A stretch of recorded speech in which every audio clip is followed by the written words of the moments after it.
বিএনপিকে বিভাজন করার চেষ্টা হচ্ছে। আজকে আওয়ামী লীগের দোসররা এগুলো করছে।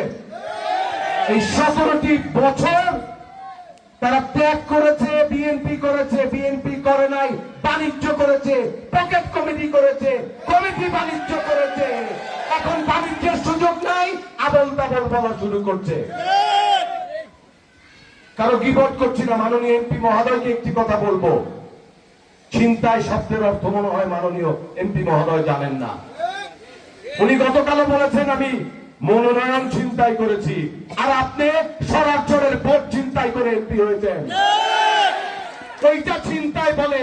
তারেক রহমান সাহেব বিএনপি স্ট্যান্ডিং কমিটি আমাকে সর্বসম্মত সিদ্ধান্ত ক্রমে আমাকেই যোগ্য মনে করে মনোনয়ন দিয়েছিলেন, আর আপনি আওয়ামী লীগের সাথে আঘাত করে একটি ইউনিয়নের ভোটে সেই ভোট ছিনতাই করে আজকে স্বতন্ত্র এমপি বিএনপি থেকে বহিষ্কার হয়েছে। বন্ধুরা, আজকে এই কথাগুলো বলার উচিত ছিল না, হয়তো বা সময়ও না। আমরা চাই আগামী 16 তারিখ মাননীয় প্রধানমন্ত্রী আসছেন, সেই অনুষ্ঠানটাকে আমরা স্মরণীয় করে রাখতে চাই। আমরা আপনারা একটু দয়া করে মেহরবানি করে আওয়াজ করবেন না। আপনাদেরকে আমি আপনারা কথা বলেন, আমি বন্ধ করি। তাদেরকে আমরা কিভাবে অনুষ্ঠান স্থলে যাব, আমাদের অবস্থান কি হবে, আমাদের ভূমিকা কি হবে, সেই বিষয়গুলো ইনশাল্লাহ আমরা জানিয়ে দেব।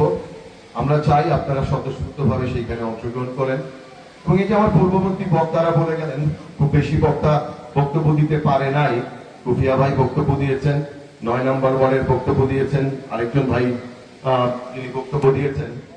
সকলেই কিন্তু একটি বিষয়ের উপর গুরুত্ব আরোপ করেছেন, বিএনপির ঐক্য। আপনাদের আমাদের এখন যে জিনিসটা দরকার, আপনারা হতাশ হবেন না, আপনারা অবহেলিত না। বাংলাদেশের সরকার পরিচালনা করছে কোন দল? আমরা কোন আদর্শে আছি? আমরা কি আদর্শচ্যুত হয়েছি? আমরা কি ব্যক্তি স্বার্থের রাজনীতি করি? আমরা ব্যক্তির চেয়ে দল বড়, সেই আদর্শেই আছি। সুতরাং আমাদের হতাশ হওয়ার কিছু নেই। অবশ্যই অচিরেই কমিটি হবে ইনশাআল্লাহ। কমিটি কাকে দিয়ে হবে? যারা দলের সিদ্ধান্ত অমান্য করেছে, যারা চেয়ারম্যানকে বৃদ্ধাঙ্গুলি দেখিয়েছে, যারা ফ্যাসিস্টের সাথে আঘাত করে নির্বাচিত হয়েছে, তাদেরকে দিয়ে কমিটি হবে? নাকি যারা এখনো দলের সাথে প্রকৃত আদর্শিক নেতা কর্মী আছেন, তাদেরকে দিয়ে এই কমিটি হবে? আরে ভাই, আমি তো সভাপতি প্রার্থী না, তাহলে এত ভয় কিসের? আমি তো চাই যোগ্য ব্যক্তিটা বিএনপি করো, বিএনপির মধ্যে কোনো দালাল না থাকো, বিএনপির মধ্যে কোনো আওয়ামী গুপ্ত না থাকো, কোনো সুপ্ত না থাকো। বিএনপির সংগঠনটাকে আমরা শক্তিশালী করতে চাই ভাই। যারা ভুল বুঝতে পারবেন তারা আছেন, সবার জন্যই তো বিএনপির দরজা খোলা, তাই না? ভুল করেছেন, কতটুকু ভুল করেছেন সেটাও মাপা হবে।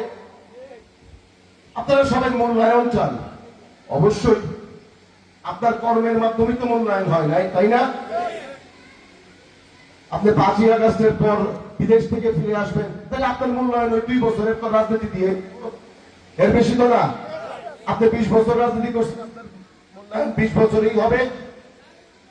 কথাবার্তা সবাই যখন আমরা বলি, হুশ করেই যেন বলি, কাউকে ছোট করে না, কাউকে খাটো করে না, কারো অবদানকে আমরা খাটো করতে চাই না। প্রত্যেকে যথার্থভাবে মূল্যায়িত হবেন আদর্শিক জায়গা থেকে। আমি আবারও বলছি, আপনারা সবাই আদর্শিক জায়গা থেকে আমরা ঐক্যবদ্ধ থাকি। 16 তারিখের অনুষ্ঠানটা সফল করি। আগামী কিছুদিনের মধ্যে স্থানীয় সরকার নির্বাচন হবে, সেখানেও কিন্তু নির্দলীয় ভাবে হলেও আমরা চাই আপনাদের এখান থেকে জাতীয়তাবাদী আদর্শের একজন প্রার্থীকে আপনারা মনোনীত করবেন, এবং তার পেছনেই সকল ভেদাভেদ ভুলে আমাদেরকে তাকে বিজয়ী করতে হবে। আমি বারবার বলি, গত নির্বাচনে আমি হারি নাই, হেরেছে ধানের শীষ, হেরেছে আমার নেতা তারেক রহমান। মীর জাফর বিশ্বাসঘাতকতা তাকে পরাজিত করেছে। এইটার পুনরাবৃত্তি করতে দেওয়া যাবে না। আগামী উপজেলা নির্বাচন, মেয়র নির্বাচন এবং ইউনিয়ন পরিষদ নির্বাচনে বিএনপির নিরঙ্কুশ জয় আমি দেখতে চাই। আপনারা কি ঐক্যবদ্ধ থাকবেন? হাত তোলেন সবাই। তারেক রহমানের নেতৃত্বে আপনারা ঐক্যবদ্ধ। তারেক রহমানের হাতকে শক্তিশালী করবেন। ইনশাআল্লাহ আমাদের বিজয় হবে। তারেক জিতের বিজয় হবে, বিএনপির বিজয় হবে। বাজি খুরনিকলিকে পিতারের দেশে যে কাটি ছিল সেই কাটি আমরা পুনরুদ্ধার করবো ইনশাআল্লাহ। এবং সেটা আপনাদের আমাদের হাত ধরেই হবে। কোন বেঈমান মুনাফিক বিশ্বাসঘাতকের হাত ধরে হবে না। বন্ধুরা, আমার সময় শেষ। আমি একটু অনুরোধ করবো আপনাদেরকে, দয়া করে এত সুন্দর সুশৃঙ্খল একটি অনুষ্ঠানের আয়োজন করেছেন। আমাদের মেহমান আছেন অনেক, আমার তারার জন্য তারা বক্তব্য দিতে পারে নাই। আমার থেকেও ভালো বক্তা আছেন, অভিজ্ঞ বক্তা আছেন, বাজিতপুর এর উপজেলা এবং পৌরের ঝালু রাজনীতি আছেন, তাদের বক্তব্য সকলেই শুনবেন। আপনারা একটু ধৈর্য ধরেন। ধৈর্য ধরে আমি থাকলে তো আপনারা থাকতেন, তাই না? কেউ উঠে যায় না।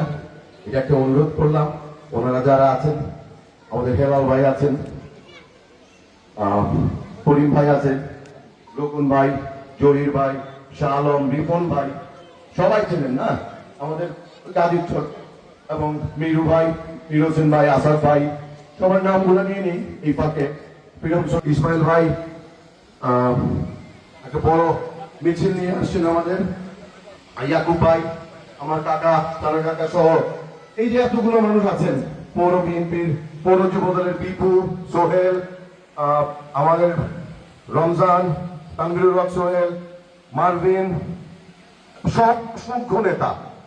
আমরা বিএনপি না, আমি জানি না, এত নাম নিতে পারতেছি না, তাই না? এত নেতা, আর আমারে জিজ্ঞেস করে আমি কে।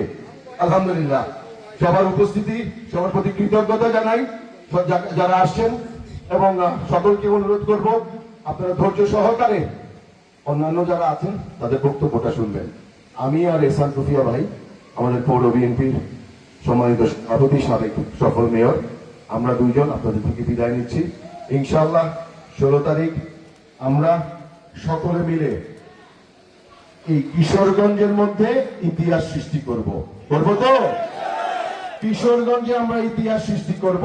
ঠিক সেইভাবেই আমরা আমার নেতা জনাব তারেক রহমানকে বরণ করে নেব কিশোরগঞ্জে। সবাইকে ধন্যবাদ জানিয়ে আপনাদের সফলতা কামনা করে আমার বক্তব্য শেষ করছি। খোদা হাফেজ। বাংলাদেশ জিন্দাবাদ। বাংলাদেশ জাতীয়তাবাদী দল বিএনপি জিন্দাবাদ। শহীদ জিয়া অমর হোক। দেশনেত্রী বেগম খালেদা জিয়া অমর হোক। তারেক রহমান জিন্দাবাদ।